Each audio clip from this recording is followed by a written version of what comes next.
বন্ধুরা, তোমাদেরকে সবাইকে জানাই শুভ মকর সংক্রান্তি। আমাদের আগের দিন হয়েছিল সরু পিঠে।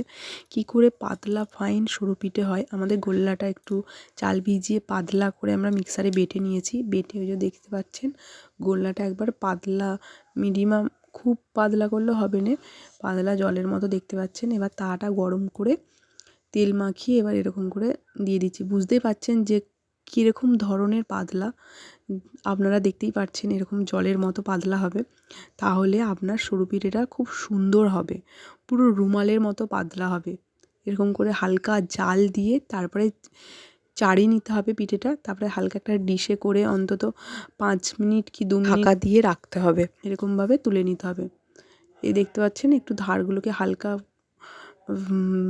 খুন্তির মাধ্যমে সরিয়ে যায়, আবার পুরো পাতলা ফাইন সরু পিঠে।